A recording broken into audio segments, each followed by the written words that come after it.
back to another episode of Tackle Talk, and today we're talking about gliders. But before we get into it, I am speaking at the Wausau Muskie Bash in, March 19th through the 20th? 19th and 20th, yeah. I'm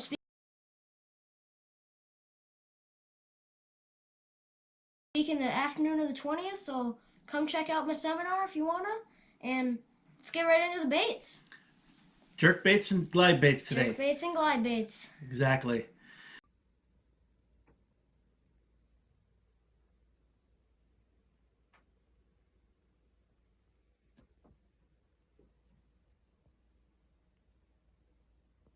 So let's talk about, we're going to start like in the spring. This is what we, this Spring is through fall.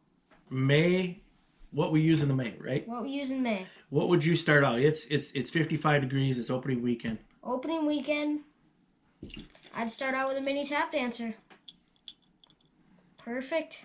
What does a mini tap dancer do compared to others? What's his tendencies? If you, mini tap dancers don't take much to tap, so you just barely tap it, it just goes boop, boop, boop, boop. A little bit of a belly roll as it falls down. A little bit of belly roll. Yep. You just get crunched. Yep. Crunch and munch. They're pretty good. What else do you like? Slammer drop bellies. Perfect. Those are really good too, baits. Yep. Yeah. Keep it in that 4 or 5 inch style bait. And we got some undertakers. We got the light undertaker here. This one will run shallower. And then we got this other one that'll run deeper. Yep. What Fischer doesn't remember is there's the newer ones out are the Blue River undertakers, or I think T&T Tackle has them now. The old versions, the one that Brian Schaefer, the famous muskie guide in Tomahawk, Wisconsin, Brian invented, and you'll see them, they'll actually say a net tail tackle company on them. These, I probably caught a pile of them on because they'll run that top 3 inches, kind of like you learned in our bucktail show when you're bulging a bucktail. When you want to get right above the weeds, this will run like 3 inches down, come up, pop the surface, boom, boom, boom, boom. You know, even in September, I've had Brian hop in my boat, and he grabbed an undertaker out of my box. He goes, "Oh, I made this one." It's made about 3 casts, and he stuck like a 40.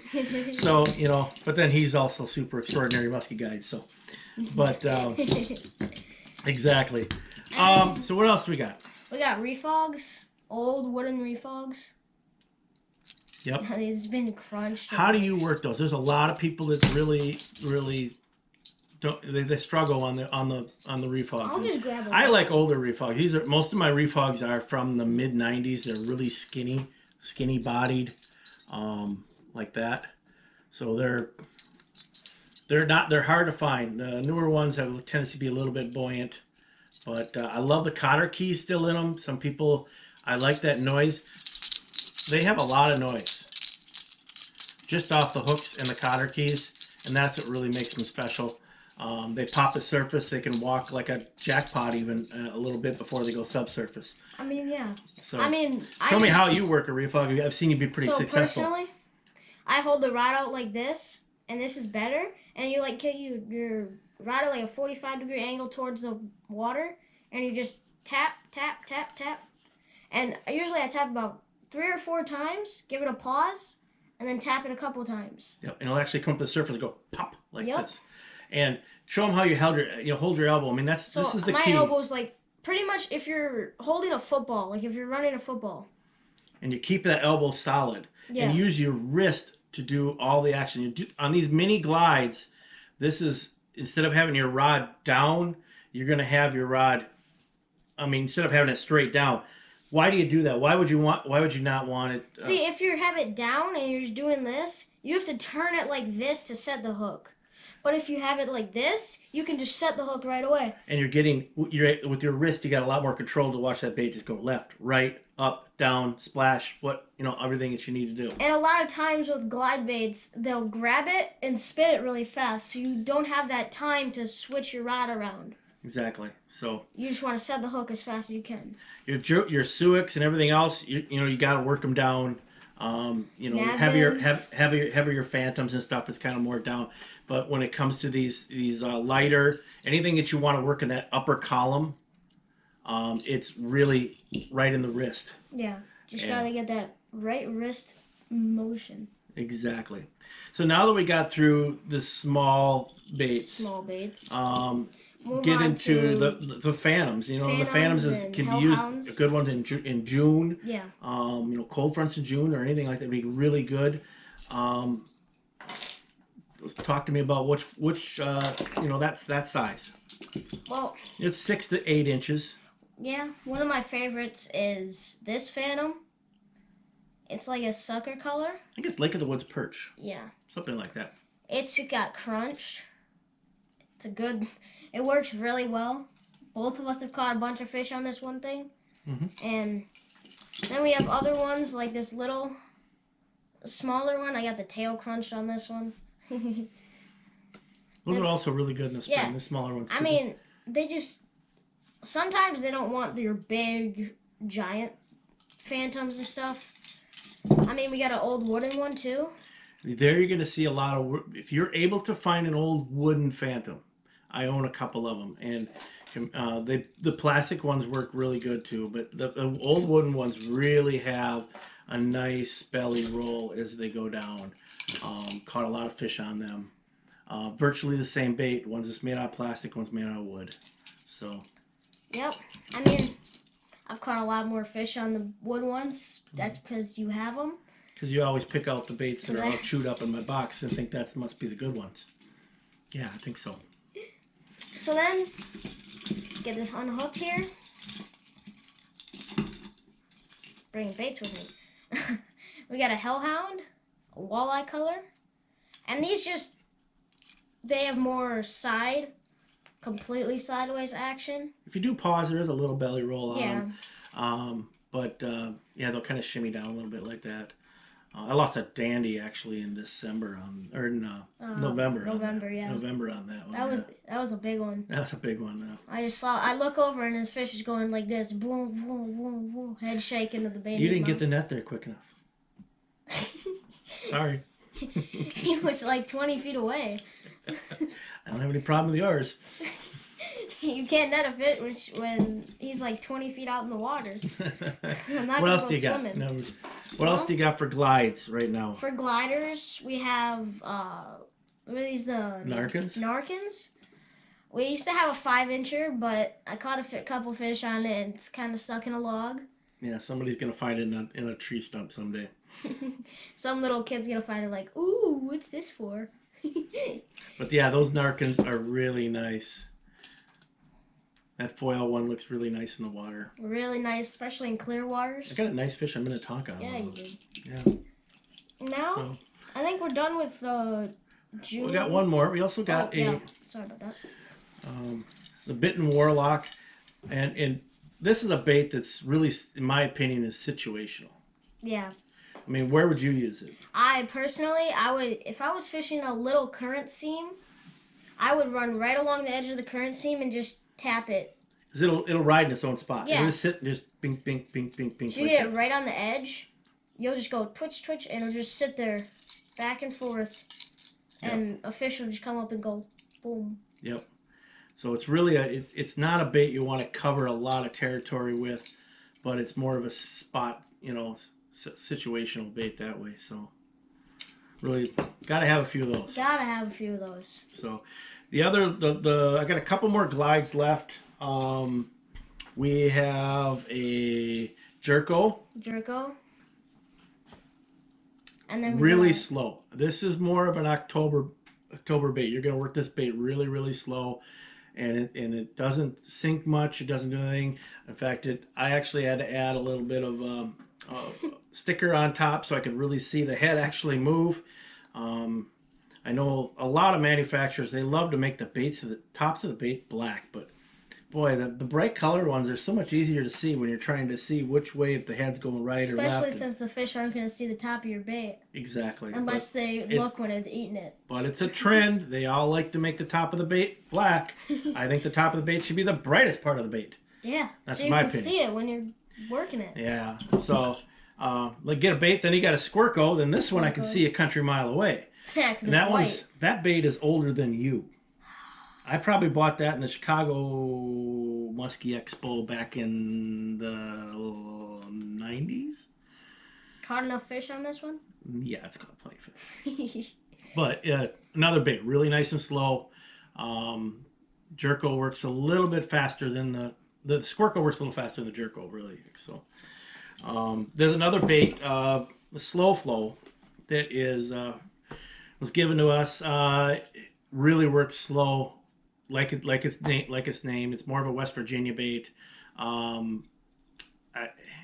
It's impressive how slow this thing will hang. So in the late fall, getting back into the 50s again, your October, that's when we bring out a lot of your 6 to 8 inch glides, and ones that really work slow. I mean, we'll even bring back like the mini tap dancers and stuff at that time of the year. Yeah, things that really got a lot of slow.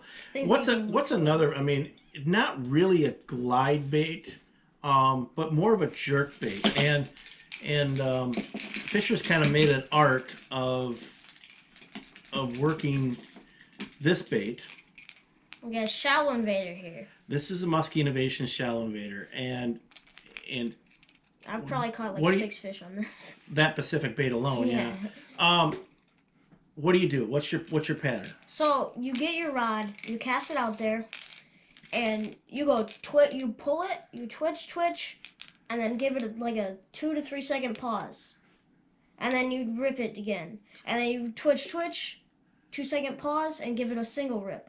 The reason why I included it kind of almost in the is because that's the way he works it, and it gets the thing to turn sideways. I mean, the thing turns 180 every time he pops it, and so it's more of a glide than it is a twitching minnow that would just go like this or like that. You're getting it to turn sideways and back, and every fish I've seen it eats that for you, it'll be about 4 feet from the boat, and all of a sudden a mullet just comes around, boom.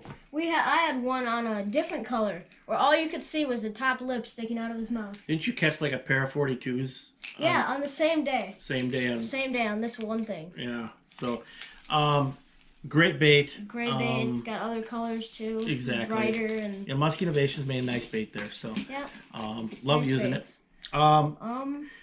Let's get into suicks. I mean, yep. We catch a lot of fish in suicks. And Navins and stuff. Yep. We're gonna touch base on the suicks first. Suicks first. So we have the plastic. This is the high plastic suick. The tendency on the high is they walk really nice. You don't need a lot of tail tweak on these. They're really slight. Yeah. Versus the wooden ones. They're pretty darn good right out of the box, and that's the neat thing about them. Your 4 to 5 foot range. Yeah. They're really durable. You can bang them off the shoreline rocks and everything. Unlike the wood ones. The wood ones you got to watch a little bit, exactly. But yeah, these are pretty durable. Again, we've done really well on the plastic suicks. Like the 9-inchers, a lot. Yep. The wood 10s. We could probably live on the wood 10s.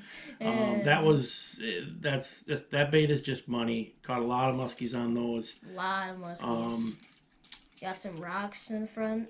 Exactly. Meet some rocks every once in a while. And you got another 10-incher here in the sucker color. Sucker color. And it's just been these have been money. Nice. I mean, there you got the rod tip down. Yeah. Talk to me about working that. Well, you're just pulling down, but you don't want to go straight down. I kind of go off to the side just a little bit. Like I'm not just pulling down like this. I'm kind of like just off to the side, and you get when it eats, instead of having to pull like up, when you're going like this, you can just pull it across. How do you finish on a suick? I mean, a lot of people talk about don't know what to do with a suick when they get alongside the boat. I mean, what do you do? So if I'm running around, I come around the corner, I'm ripping, get right around the corner, I let it pause.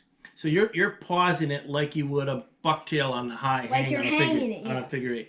And I agree. That's a good time. You got those fish will follow in that suick like 3-4 feet down. You won't even see them. You come and you hang it in that outside corner, and then they T-bone it, and then you just got to pull back. Yeah, you just got to pull right back into them. Exactly. Fish on. Great pattern. And it's another story trying to get him in the boat, but with you, yeah, it's always another story. It's all chaos. But they work. They work really good. You know, got some real old ones. Even I mean, this one's been battled. This is a non-weighted one, non-weighted 10. I've had this for probably 25 years. This older one. Than me. Yep. Not and older. Still catches fish. So now great durable bait on these suicks. And another little one. Yeah. Is that a 9? So now we got the 14. This is the Frankensuick, the 14-inch Frankensuick. Big hooks, and it's the same. We got it in the same colors that other one is destroyed, but so this has 3 weights. So it's got a built-in weight and then 2 weights that you can take off, and that just gives it the body weight that it needs. And this thing just works beautiful. Yeah, well, by adjusting the weights, you can see which way you want it. You can get it to hang. You can get it to slowly rise just a little bit. It does really wide swings, so you're swinging out like 3 to 4 feet on every pull, and it's basically as long as your arm. Yeah, if fish don't want to eat that 10-inch, throw this around and. Minnesota anglers. Minnesota anglers. That's the ticket for some big fish over there. I can tell you. Even in Wisconsin too. Yeah. But, yeah. Nice bait. Really like it. The Frankensuick. It's a fun bait to throw. Yeah, it comes with extra weights and everything. Yep. So really heavy duty hooks and everything. So give one of those a try next year. Should definitely try those out. And another bait, the last bait we're going to talk about, is the twisted sucker. I mean, these are like a little heavier glide bait, but they work really nice. Tail action, a lot of flappy, and I mean, you got a 42 on this bait. Yep, other ones too. My clients have caught some. Yep. You really got to give them more of a harder snap, and they'll swing up. They'll swing up, and they're a faster bait in general. But it's triggered a lot of fish, especially August or September cool downs. I like it then. Late June too. So another bait that's not common out there, but is a really good one. That's the twisted suckers. So twisted suckers. Gotta look down. We got one more. And then we got to do the Navins. Let's talk about the dying dog. The dying dog. Muskie Innovation dying dog. Muskie Innovation dying Started dog. using these a lot more the last couple of years. Really good in that late fall. I mean, 40-degree water temp time frame. I've never seen a bait that can hang so nice with a rubber tail. It just hangs. They float so slow. It just sits in the same spot. Yeah. You know, I know a great way. You know, if you were to put your boat in like a current scene. Yeah. By a dam, and then what would you do? I mean, you just sit there and just sit there and pop in the same spot. And just go like this. I mean, you could sit there and it'll sit in the same spot probably for 2 hours if you sat in a current scene. Yeah. You know what I mean? You just wait for a muskie to swim by. And eat it. Exactly. Boy. So no, great bait. We had some good luck with them this fall. I got another orange one out in the garage. It's pretty beat up. So. And that's the one that caught fish. We just got this one though. Yeah, I love the color on this one though. Pretty. Exactly. So, something to try. Another bait. When in the late fall, there's days where they won't even eat a suick, and they'll eat a suick or a Frankensuick or a dying dog or a Navin that is really working slow. And I've seen it more and more again that sometimes you don't need to have that $13, $15 piece of sucker out there on the line. You can literally have some really good jerkbaits as long as you work them slow. You could have one day where you catch all your fish on suicks. Next day you catch all your fish on suckers. Exactly. It just depends on what the fish's mood is. Yep. Then another bait that we got this last year is the Navin. We got the 8-inch versions. That one's we got weighted. You got the weighted one. It's got a screw-in weight like you'd put on a Phantom or anything. That's right on the bottom, and even with out it. It works really good. You can pop through the cabbage. You really don't have to do any tail adjustments whatsoever to it. No. They've worked straight out of the box, perfect. I want to get some 10s. I really think that's going to be the ticket for us this next year. I think these are really good because they go down too, but they also go sideways, like a glider. Yeah. So like, instead of just going down and a little bit sideways, they go boom, and sometimes they'll go like this. I mean, they work good. We caught a couple fish on them this year. Exactly. Exactly. So that's pretty much all we have to talk about right now. And I mean, what should we talk about next time? I think we should do topwater. Topwater. Topwater. Topwater. Yeah, my favorite subject. Well, I think it'll be fun when we do topwater. Make sure to like and subscribe, and we'll see you on the next video.